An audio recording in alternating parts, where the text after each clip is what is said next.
সিলেট হলো বাংলাদেশের সবুজ স্বর্গ, আধ্যাত্মিক রাজধানী আর চায়ের দেশ। বাংলাদেশের উত্তর পূর্ব কোণের এই প্রশাসনিক বিভাগটির তিন দিকেই ভারতের মেঘালয় আর আসাম রাজ্য। পাহাড়, নদী, হাওর আর চা বাগান পরিবেষ্টিত এই অঞ্চলটি আসলেই প্রকৃতির এক অপরূপ সৃষ্টি।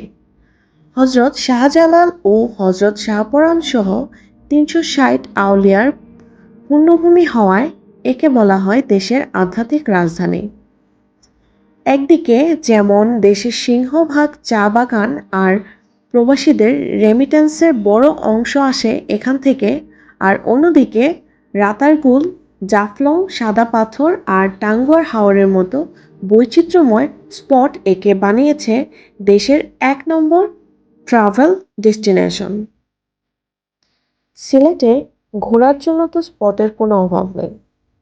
ঝর্ণার ঠান্ডা পানি আর পাথরের মেলবন্ধন দেখতে চলে যান জাফলং, বিছানাকান্দি কিংবা ভোলাগঞ্জের সাদা পাথরে। এরপর নৌকায় চড়ে ঘুরে আসুন দেশের একমাত্র সোয়াম্প ফরেস্ট রাতারগুল আর নীল জলের নদী লালাখাল থেকে।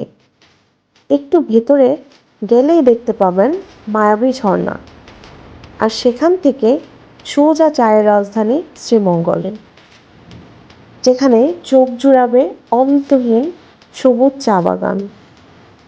যারা ট্রেকিং করতে ভালোবাসেন তাদের জন্য অ্যাডভেঞ্চার নিয়ে অপেক্ষা করছে গহীন অরণ্যের হামহাম আর বিখ্যাত মাধবকুণ্ড জলপ্রপাত। আর সুনামগঞ্জে গেলেই দেখা মিলবে টাঙ্গুয়ার হাওরের বিশাল জলরাশি, কাশ্মীরের মতো নীলাদ্রি লেক আর বসন্তের রক্তলাল শিমুল বাগান। ফেরার আগে সিলেটের ঐতিহ্যবাহী শীতলপাটি, মণিপুরি শাড়ি, পাহাড়ি কমলা আর খাসিয়া পান সাথে নিতে ভুলবেন না কিন্তু।